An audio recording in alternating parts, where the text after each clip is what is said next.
Famille et Service.d'Homme a été créé par une sage femme. À 21 ans, diplôme en poche, Marie-Amélie n'imaginait pas qu'il lui faudra 19 ans avant de créer son entreprise. Lorsque je suis sortie de l'école de sage-femme, si on m'avait dit que je serais créatrice d'entreprise un jour et gérante d'une entreprise, je pense que j'aurais rigolé. Donc ça a été un cheminement très lent qui s'est fait aux aléas de la vie. En 1992, la naissance de son premier enfant l'incite à changer de voie. Marie-Amélie déménage au gré des nouvelles affectations de son époux.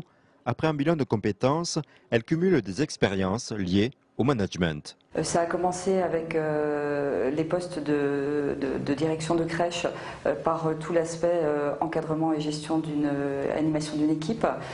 Ça a continué avec le DESS à l'Institut d'administration des entreprises et avec le poste de responsable administratif et financier, avec l'apprentissage de la gestion financière d'une entreprise, l'établissement de budget prévisionnel, la réalisation de bilan. En 2005, elle s'installe dans le département. Les plans nationaux d'aide à la création de services à la personne se développent. Marie-Amélie se lance et s'appuie sur son entourage pour valider son idée. J'ai la chance d'avoir un mari qui est directeur financier. Très concrètement, c'est lui qui m'a aidé, par exemple, à construire tous les business plans, tous les budgets prévisionnels.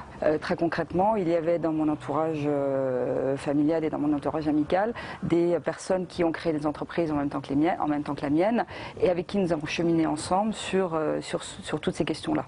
Marie-Amélie multiplie alors les rencontres avec les chambres consulaires ou des professionnels, experts comptables et médecins. On ne naît pas chef d'entreprise et on n'apprend pas à être chef d'entreprise. On apprend avec l'aide d'autres personnes. Avec le recul, Marie-Amélie considère avoir eu de la chance. Entre le stade d'idée et la création, 6 mois seulement se sont écoulés. Aujourd'hui, son cheminement de chef d'entreprise continue. La création, c'est une chose, c'est une belle chose, mais à la limite, en y repensant, je pense que c'est le plus facile. Tout commence le jour où ouvre la création, où ouvre l'entreprise, et là, les choses sont complètement différentes. Les cheminements, les problèmes arrivent en fait au moment de la création d'entreprise.